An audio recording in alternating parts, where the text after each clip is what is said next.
Assalamualaikum warahmatullahi wabarakatuh. Kembali lagi di channel Radio Horor. Untuk kisah kali ini saya akan membawakan sebuah cerita dari tulisannya Netra Kala. Dan kisah yang akan saya bawakan yaitu sebuah kisah yang berjudul Tumbal Tali Perawan.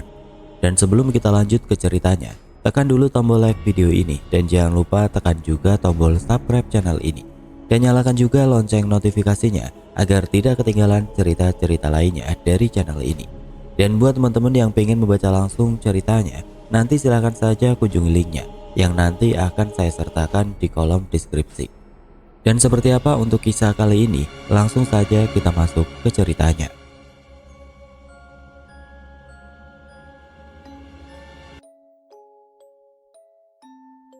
Langkah cepat pria parubaya itu membuat siapa saja yang melihatnya akan begitu penasaran. Ada apakah gerangan? Sampai sang kepala desa terlihat buru-buru di waktu yang bahkan sinar mentari pun belum memunculkan cahayanya. Prianto, seorang laki-laki parubaya yang baru saja menjabat sebagai kepala desa selama 3 bulan, sudah dihadapkan dengan masalah yang cukup pelik. Tak tak tak. Assalamualaikum Pak Kades, Pak Kades. Terdengar suara seorang laki-laki yang mengetuk pintu rumahnya dengan buru-buru. Ada sedikit rasa jengkel karena selain matahari juga belum menunjukkan wajahnya. Suara itu membuyarkan lamunan bahagia ketika dia terpilih menjadi orang nomor 1 di wilayahnya. Segera dia beranjak menuju pintu depan untuk melihat siapa gerangan yang sudah mengganggunya sepagi ini.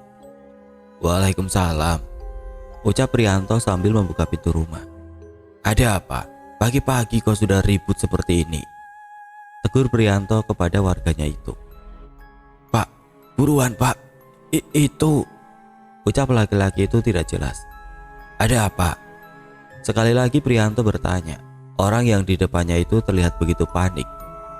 Itu Pak, ada yang gantung diri, ucapnya sambil menunjuk-nunjuk arah belakangnya. Prianto terdiam. Siapa yang gantung diri? Jangan bercanda kamu, ujarnya masih tidak percaya dengan kata-kata warganya tersebut. Itu Pak, ayo. Mendengar hal itu lantas Prianto buru-buru masuk ke dalam rumah, memberitahu istrinya apa yang sedang terjadi dan segera pergi ke tempat kejadian. Sesampainya Prianto di lokasi kejadian, benar saja sudah banyak orang yang bergerombol di depan salah satu rumah. Pak Kades, ucap salah seorang warga yang melihat kedatangannya.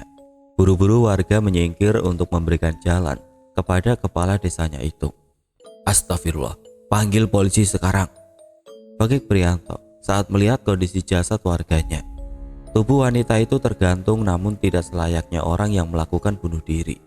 Kondisinya benar-benar memprihatinkan. Tampak darah masih mengalir dari pangkal kedua kakinya. Dengan kondisinya seperti itu, membuat darah menetes sehingga menjadikan sebuah genangan kecil di bawahnya. Saat mata Prianto mengikuti arah tetesan darah, betapa terkejutnya dia. Segumpal daging berbentuk manusia sebesar kepalan tangan jatuh persis di antara kedua kaki jasad wanita itu. Sudah siap semua? Barang-barang sudah dicek? Tanya Sinta kepada anak laki-lakinya. Bu, Adit udah 24 tahun loh. Keluh laki-laki yang tengah sibuk memasukkan beberapa baju dan keperluannya di sebuah tas keril besar. Ya memang kenapa kalau kamu sudah 24 tahun? Kamu tetap anak ibu loh, Dit, ucap Sinta sedikit bawel. Adit tidak menjawab Sinta dan meneruskan kegiatannya. Ibunya ini memang terlalu bawel. Ada saja yang dikeluhkannya, tapi jauh dari itu semua. Dia merupakan sosok wanita penyayang yang selalu menjadi tameng untuk anak-anaknya. Kamu yakin, Dit, mau pindah ke Jawa? Tanya Sinta. Bukan pindah, Bu, kan cuma liburan sebentar sambil cari suasana baru. Tapi kalau dapat kerjaan di sana juga nggak apa-apa kan? Jawab Adit tersenyum. Sinta yang mendengar itu menggelengkan kepalanya tidak setuju. Bagi Adit, ibunya itu berlebihan. Dirinya hanya berniat berlibur ke rumah neneknya untuk beberapa waktu. Tetapi malah justru Sinta berpikir kalau Adit mau menetap dan tinggal lama di sana. Padahal Adit melakukan itu semua agar dia tidak terus-menerus teringat dengan Dinda, mantan kekasihnya yang tiba-tiba saja pergi meninggalkannya di saat semua persiapan pernikahan sudah hampir selesai. Awalnya memang ibunya tidak setuju dengan permintaan Adit, akan tetapi karena dia terus memaksa dan ayah Gunawan juga sudah memberikan izin, mau tidak mau Sinta juga mengizinkan Adit untuk pergi ke rumah neneknya yang ada di Jawa Tengah. Tidak mau berdebat, Adit buru-buru mendatangi adik perempuannya yang tengah bermain di ruang tengah. "Abang beneran mau pergi?" ucap Nisa sambil memeluk bonekanya. "Iya, abang cuma sebentar kok," jawab Adit sambil mencubit pipi Nisa dengan gemas. "Dit, sudah jam 8, kamu berangkat jam berapa?" Terdengar suara ibunya yang masih berada di kamar Adit. Adit beranjak dan menuju kamar untuk mengambil barang-barang yang akan dibawanya. Di dalam kamar, Sinta masih mengecek beberapa perlengkapan milik Adit. "Kamu hati-hati di sana, jangan macam-macam, ikuti saja budaya yang ada. Ibu juga berasal dari Jawa. Di sana masih banyak kegiatan budaya yang dilakukan secara sakral. Apalagi tempat yang kamu datangi itu masih termasuk kental sama adat dan budayanya," ucap Sinta sambil memeluk anak laki-lakinya. "Iya Bu, Adit pergi dulu, sampaikan ke ayah ya."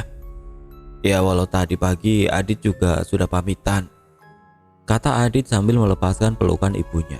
Setelah berpamitan, segera Adit berjalan keluar rumah menuju terminal yang ada di kotanya. Panas terik matahari mulai menyengat. Bising suara kendaraan serta suara para penjual makanan dan minuman menambah keriuhan suasana terminal pagi itu. Adit sedari tadi sudah duduk di salah satu bangku ruang tunggu. Tidak henti dia menyeka keringat yang terus saja keluar di dahinya. Sesekali dia mengecek jam untuk memastikan kalau dia tidak terlambat untuk masuk ke dalam bis jurusannya. Hampir saja Adit kehabisan tiket bis yang sesuai dengan rute perjalanannya. Untungnya masih ada agen yang memiliki satu tiket, itu pun dia tidak bisa memilih kursi. Dengan terpaksa dia membeli tiket tersebut. Memang beberapa kali ada orang yang menawari Adit tiket sesuai dengan jurusannya, tapi Adit memilih untuk berkeliling terlebih dahulu daripada harus mengeluarkan biaya 2 kali lipat dari harga normal. "Mas, bisnya mau berangkat, silakan masuk ke dalam," ucap pegawai agen travel yang duduk tidak jauh dari Adit. Segera Adit berjalan menuju bis yang akan membawanya ke desa Renggono. Melihat deret kursi, ternyata dia mendapatkan kursi di bagian tengah agak ke belakang. "Permisi Mas," ucap Adit saat mencoba melewati seorang pria yang duduk di sebelah kursi miliknya. Laki-laki itu hanya tersenyum mempersilahkan Adit untuk lewat. Sekarang disinilah Adit, duduk di bis yang sedang membawanya menuju rumah neneknya yang hampir tidak pernah dia kunjungi. Adit selalu melihat keluar jendela, pikirannya masih terus membayangkan sosok Dinda.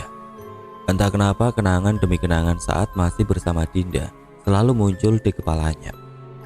Dinda orang yang dia percaya, yang dia anggap bisa membuat kehidupannya menjadi sempurna, tiba-tiba saja membatalkan pernikahan secara sepihak dan menghilang begitu saja. Adit sudah mencari Dinda dengan berbagai cara, tetapi bagai ditelan bumi, sosok wanita itu menghilang tanpa jejak. Bahkan Adit juga sempat mendatangi panti asuhan yang dulu menjadi tempat tinggal Dinda, tapi hasilnya nihil. "Setidaknya, mungkin dengan suasana baru aku bisa melupakanmu," batin Adit sambil tersenyum kecut. "Mas, maaf, apa bisa gordennya ditutup?" ucap penumpang di sebelah Adit yang membuyarkan lamunannya. "Oh, boleh Mas," kata Adit sambil menarik gorden hingga menutupi kaca jendela. "Saya Arif, kalau boleh tahu mau kemana Mas?" ucap Arif mencoba memulai pembicaraan. "Ke kota ini Mas, saya Adit," jawab Adit. "Oh, beda sedikit Mas, saya ke kota sebelahnya, ya mungkin hanya 30 menit naik motor," ucap Arif. Mereka pun akhirnya ngobrol untuk mengurangi kepenatan. Sudah beberapa jam bis berjalan menyusuri pantai utara menuju Jawa Tengah. Gemuruh guntur dan rintik air hujan membasahi jendela bis yang Adit tumpangi. Dinginnya AC membuat tubuh Adit semakin merasa tidak enak. Padahal sedari tadi, dia sudah mencoba menutup lubang AC yang ada di atasnya.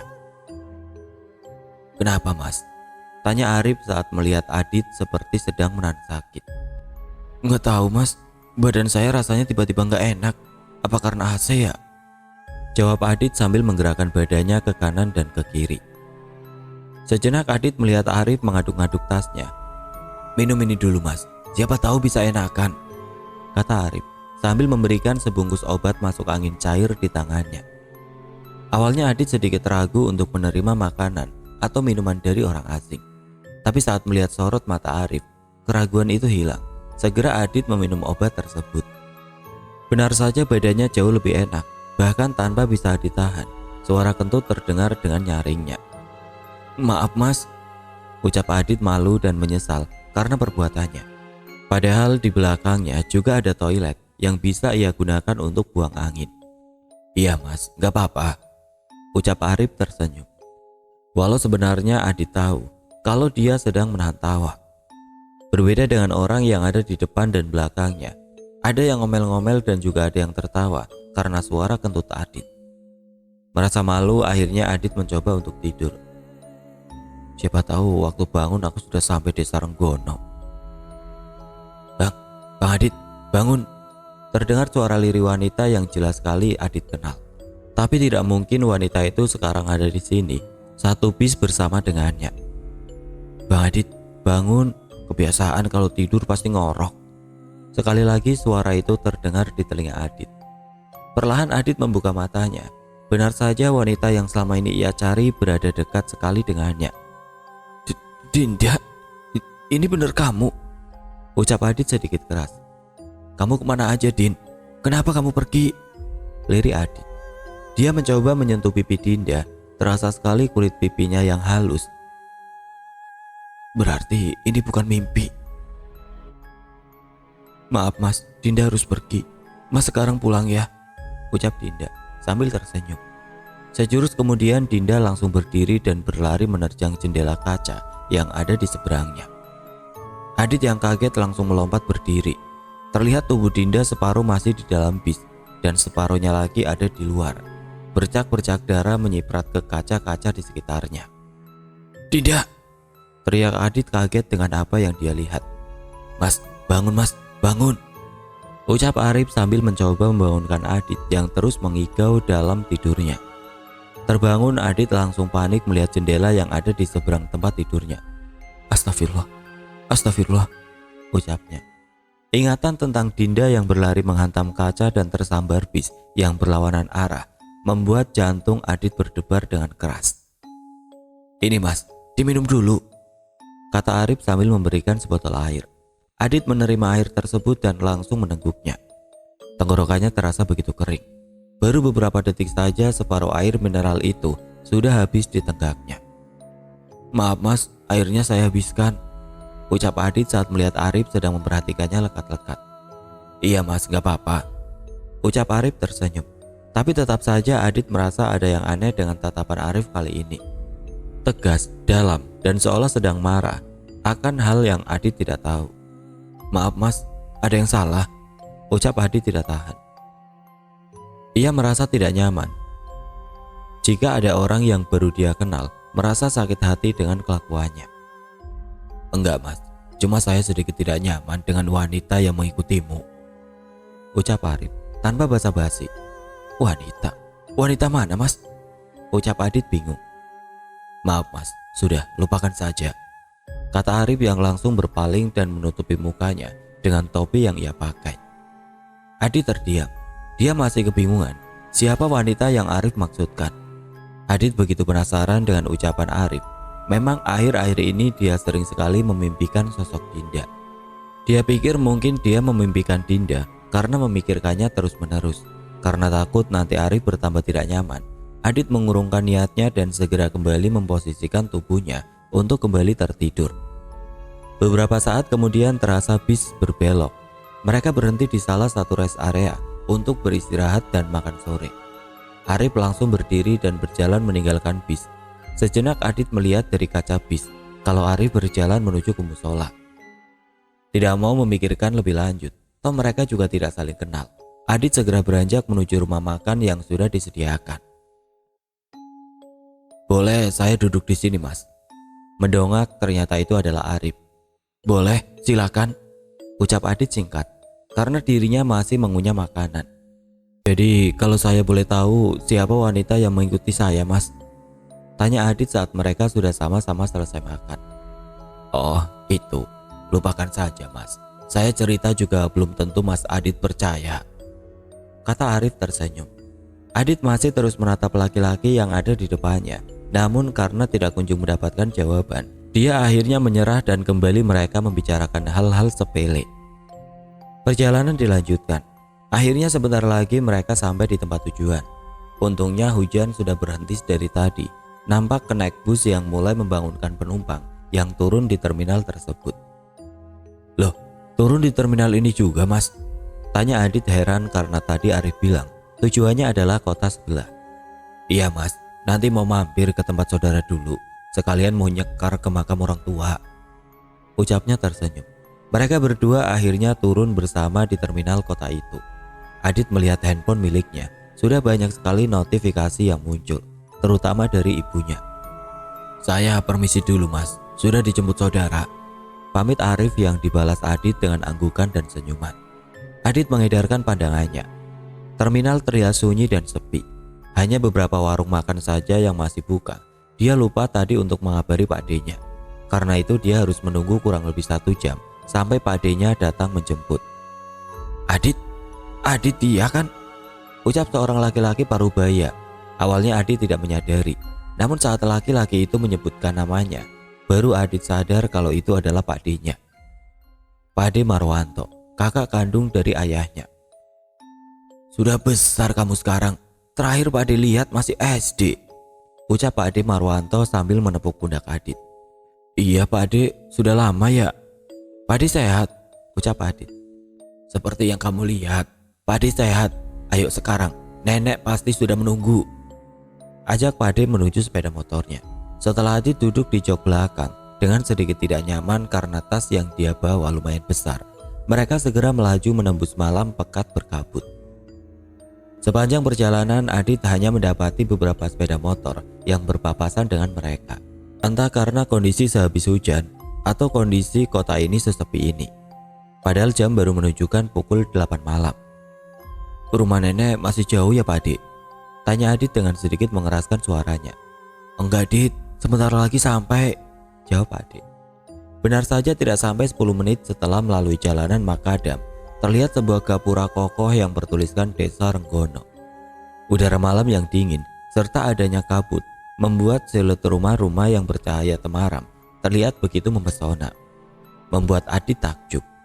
Desa Renggono memang terletak di daerah tinggi, di bawah salah satu gunung dengan ketinggian 3000 mdpl. Tubuh Adit mulai terasa kaku. Dia menyesal hanya memakai sweater tipis. Untungnya dari gapura sampai tempat tinggal neneknya hanya memakan waktu sebentar. Tibalah Adit di depan bangunan yang lumayan cukup besar, bermodelkan rumah zaman kolonial, khas dengan batu-batuan yang ditempel di dinding bagian bawah. Terlihat neneknya sudah menunggu mereka di depan teras. Assalamualaikum, ucap Pak Ade yang langsung mencium tangan wanita berusia senja itu. Waalaikumsalam, ini Adit. Wah, kamu sudah besar ya Leh, ayo masuk, di luar dingin, ajak nenek setelah Adit mencium punggung tangannya. Suasana di rumah nenek tidak jauh berbeda saat terakhir kali Adit datang ke sini. Lukisan besar yang berada di ruang tamu menampilkan keluarga ayahnya serta beberapa perabot yang Adit yakini sudah berumur tua. Nenek sehat? Tanya Adit saat mereka sudah duduk di dapur agar dekat dengan tungku perapian. Alhamdulillah sehat. Diminum dulu teh jahenya, pasti kamu kedinginan toh, ucap nenek sambil menyorongkan secangkir teh jahe yang masih terlihat mengepul. Karena memang dingin sekali, Adit langsung meminum teh tersebut dan langsung menyemburkannya. Ya ditiup atau diaduk dulu Thomas, wong ya masih panas, ucap nenek terkekeh. Sedangkan Pak Ade tertawa melihat tingkah Adit. Adit yang merasa malu segera menaruh kembali cangkir tehnya dan segera menghidupkan sebatang rokok. Bapakmu sudah bilang sama nenek soal masalah kamu. Sudah tidak usah dipikirkan, nanti kamu bisa cari kesibukan lain di sini, kata nenek sambil tersenyum. Adit yang tidak siap dengan pernyataan yang dilontarkan neneknya hanya bisa mengangguk dan mengiyakan. Setelah itu mereka hanya membicarakan dan menanyakan kabar satu sama lain. Sampai akhirnya karena malam semakin larut, Adit digiring oleh neneknya untuk segera tidur. Kini ia menempati kamar bekas milik ayahnya. Kamar itu cukup luas, dengan model ranjang besi yang tiap Adit bergerak pasti menimbulkan bunyi decit yang tidak mengenakan. Sedang di sekelilingnya juga masih terdapat kelambu. Meja belajar pun masih sama saat ketika terakhir kali dia datang ke sini. Namun karena dulu dia masih kecil, jadinya tidak terlalu memperhatikan sekitar. Sudah hampir 30 menit Adit mencoba untuk tertidur, tapi matanya tidak kunjung terpejam. Dinginnya udara membuat tubuh Adit begitu kaku. Dia belum terbiasa dengan cuaca di tempatnya saat ini. Beranjak, Adit berniat untuk membakar sebatang rokok. Dibukanya jendela kamar.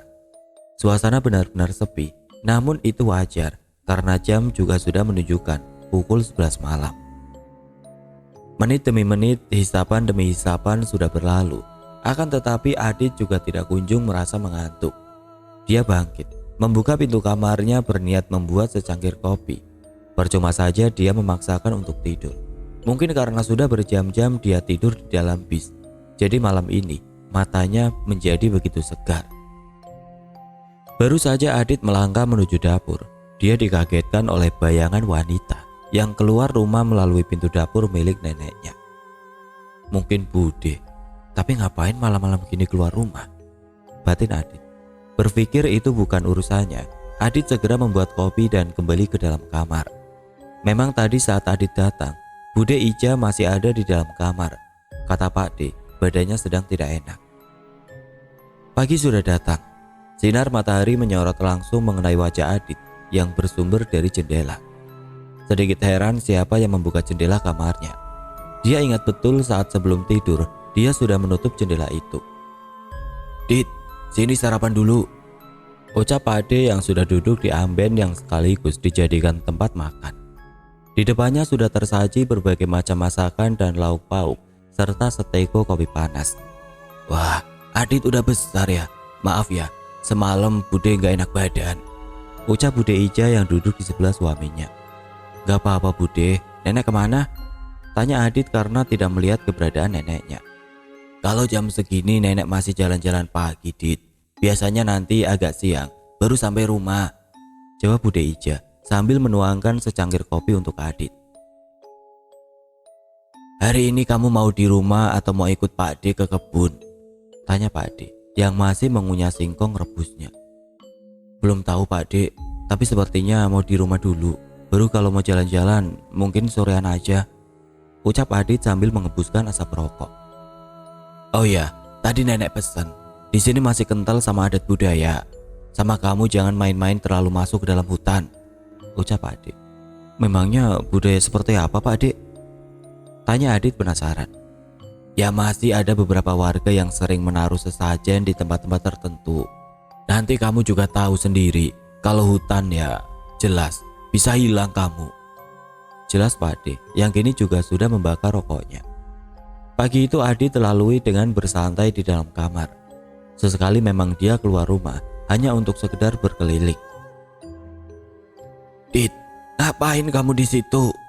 panggil nenek dari arah depan rumah. Saat itu Adit sedang berjongkok di bawah pohon mangga. Gak apa-apa nek, lagi lihat-lihat sekitar rumah," jawab Adit sambil buru-buru mendatangi neneknya. "Kamu itu sudah besar kok aneh-aneh. Nanti anterin nenek ya," kata nenek. "Kemana nek?"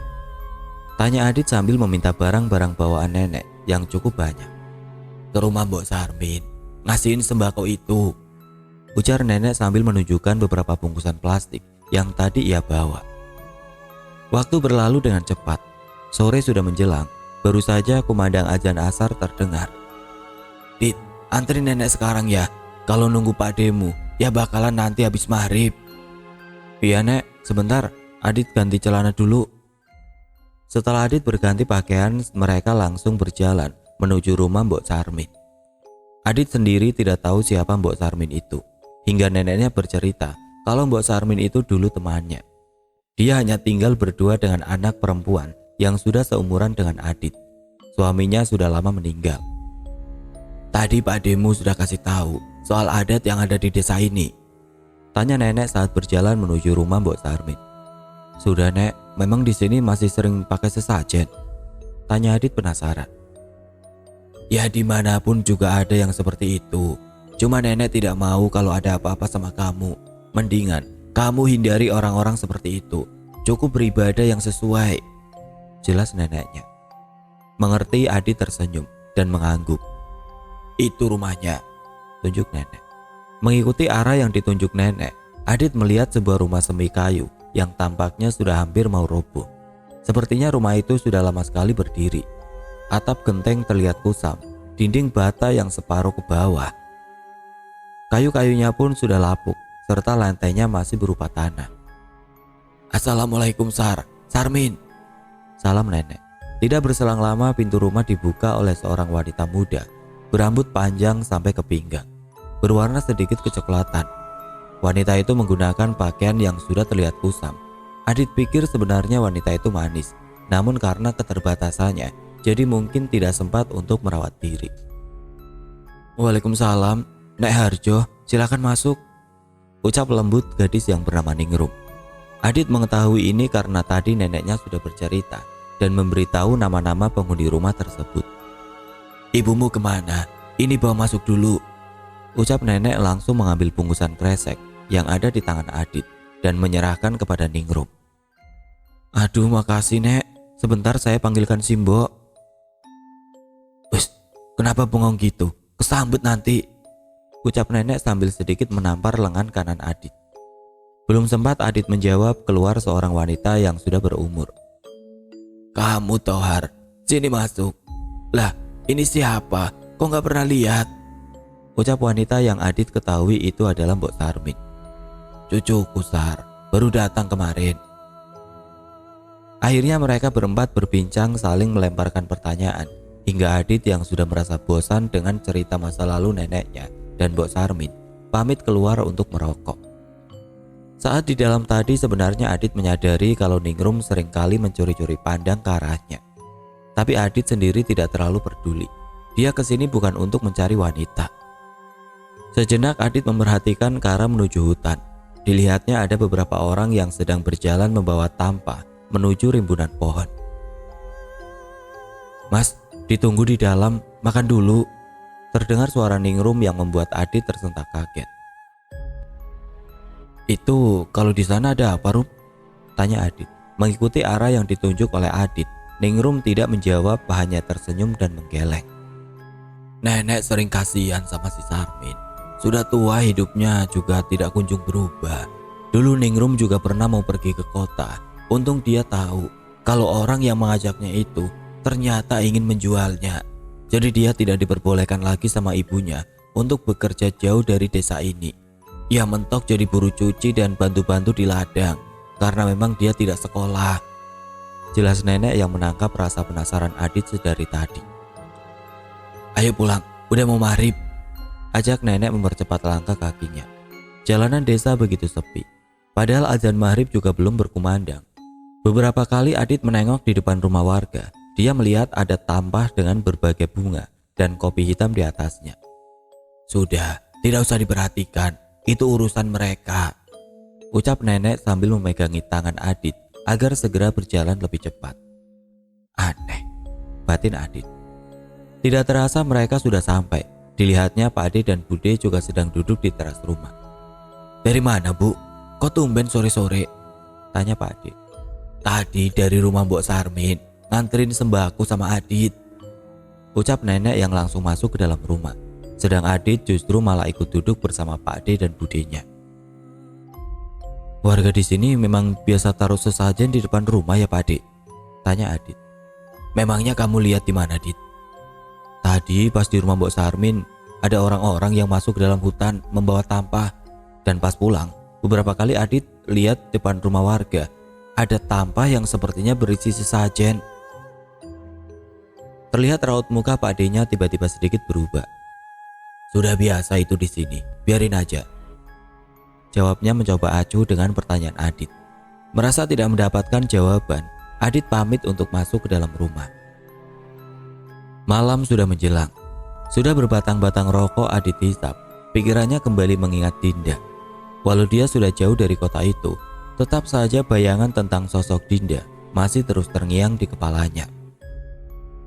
Krak, terdengar pintu yang terbuka. Siapa malam-malam keluar rumah? Batin Adit penasaran. Sontak dia langsung menutup jendelanya dan berjalan menuju arah dapur. Benar saja, pintu tidak terkunci. Sejenak Adit bimbang, namun karena rasa penasarannya yang tinggi, dibukalah pintu tersebut. Jauh beberapa meter ke depan, Adit melihat sosok yang tidak asing sedang berjalan menuju arah desa.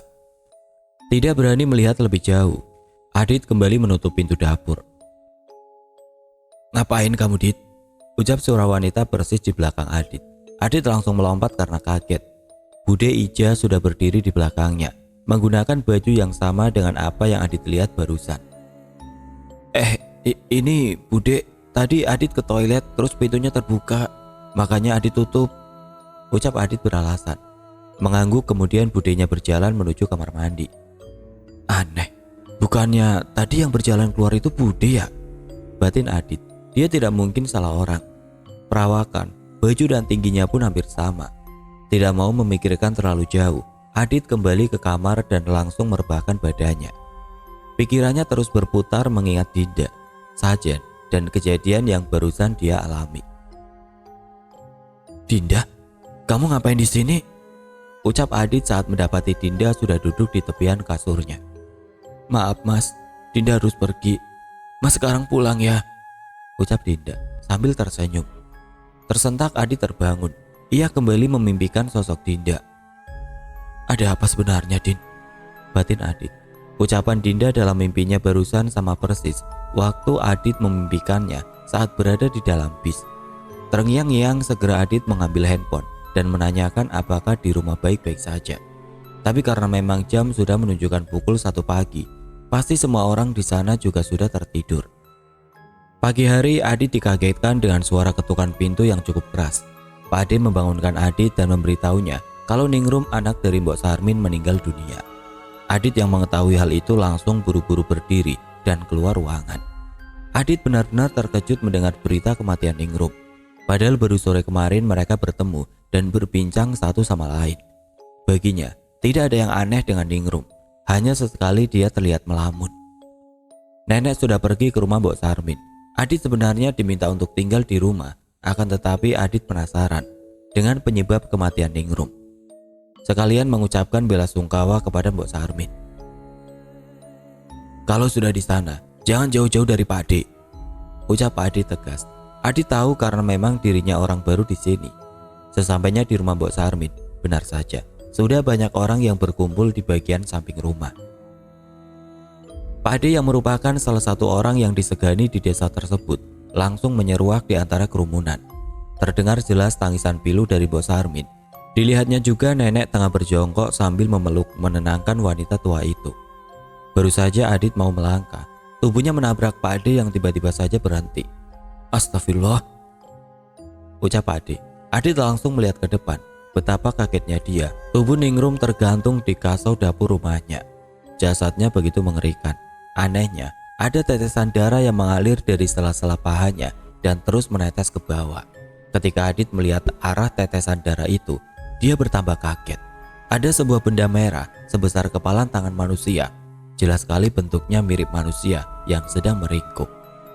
Janin, batin Adit shock.